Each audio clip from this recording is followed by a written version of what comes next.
ছাত্ৰ-ছাত্ৰীসকল তোমালোকৰ আজি হৈ গ'ল science and maths olympiad exam যিটো IIT গুৱাহাটীৰ পৰা অনুষ্ঠিত কৰা হৈছিল।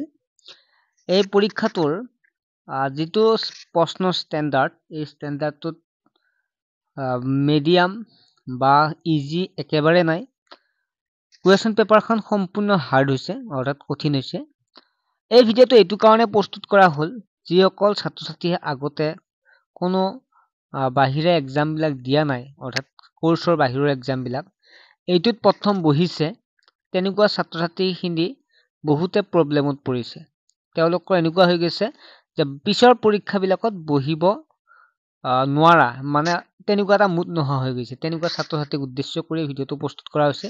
লগতে যিসকল ছাত্ৰ-ছাত্ৰী আগৰ পৰা বিভিন্ন এক্সাম দি থকা, তেনেকুৱা ছাত্ৰ-ছাত্ৰীয়েও ভালদৰে চাবা লাষ্টলৈকে।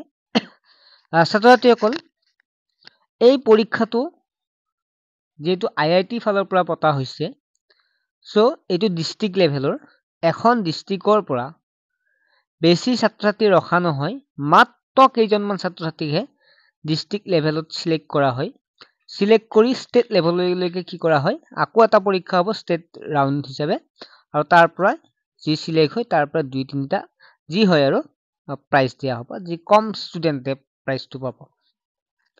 যিবিলাক এক্সাম হৈ থাকে, যেনেকুৱাকে আমি যদি চাওঁ প্ৰতিভা সন্ধানী পৰীক্ষা, টেলেণ্ট চাৰ্চ এক্সাম আন একাডেমিক কাউন্সিলে পাতে, য'ত মেৰিটছৰ পৰীক্ষা হওক বা যিটো এটা ভাল স্কলাৰশ্বিপ NMMS ক্লাছ 8ত দিব পাৰে, NMMSটো বাকী সকলো ছাত্ৰতে দিব পাৰে, বাকী এক্সামবিলাক বা হিউমেন ৰিচাৰ্চ ডেভেলপমেণ্ট এক্সাম এনেকুৱাবিলাকে পাতিলে তেনেকুৱা ইমান হাৰ্ড প্ৰশ্ন নাহে, আৰু তাত ভালেখিনি চিট থাকে বা ভালেখিনি মানে ষ্টুডেণ্টে স্কলাৰশ্বিপটো পায়।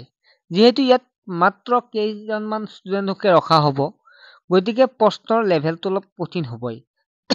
চ' সেইকাৰণে চিন্তা কৰিব নালাগে। এতিয়া এনচাৰ কিলৈকে আহিছোঁ, যে তোমালোকক মই এখন এনচাৰ কি দি দিছোঁ, মাত্ৰ কেইটামান প্ৰশ্ন, কিন্তু তাত দেখা পাইছোঁ বহু ছাত্ৰ-ছাত্ৰীয়ে কৈছে যে বহুতৰ হোৱা নাই। যাতে তোমালোকে এনচাৰ শ্বীটখন চাই মনটো বেয়া নালাগে, কাৰণ কিছুমানতো একেবাৰে নহ'ব, বহুতে যিহেতু টান আহিছে, কোৰ্চৰ পৰা বাহিৰত আহিছে, চ' একেবাৰে নহ'লে ছাত্ৰ-ছাত্ৰীবিলাকৰ মনটো বেয়া লাগি যাব, যে মই ইমানবিলাক কৰিলোঁ কিন্তু নহ'ল বা একেবাৰে কম নম্বৰ পাইছোঁ। গতিকে সেইকাৰণে এনচাৰ কিখিনি মই দিয়া নাই। বাকী এক্সাম সকলোৱে দিয়া যায়, কিন্তু এইটো দিয়া নাই এইটো কাৰণে যাতে তোমালোকে এনচাৰ শ্বীটখন চাই তোমালোকৰ যে মনটো বেয়া নালাগক, সেইকাৰণে। আৰু বহুতৰে কি প্ৰশ্ন আনিবই দিয়া নাই। গতিকে ছাত্ৰ-ছাত্ৰীসকল, এই পৰীক্ষাটোক লৈ কোনো চিন্তিত হ'ব নালাগে, যিহেতু প্ৰশ্নখনো টান আহিছে আৰু চিটৰ সংখ্যাও কম, গতিকে কম মানে একেবাৰে কম। চ' তোমালোকে আকৌ বিভিন্ন ধৰণৰ পৰীক্ষাবিলাক আহিব, সেইবিলাকত গুৰুত্ব দিয়া, ভাল হ'ব।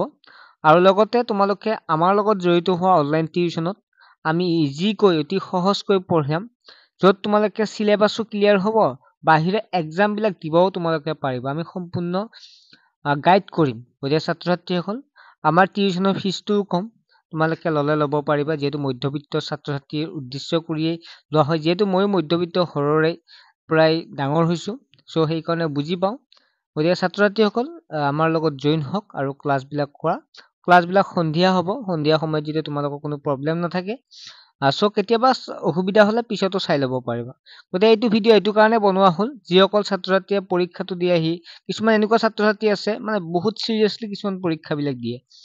দিয়াৰ পিছত যদি বেয়া হয়, তেওঁলোকৰ মন বেয়া হয় বা অন্য পৰীক্ষা দিব নোৱাৰা হয়।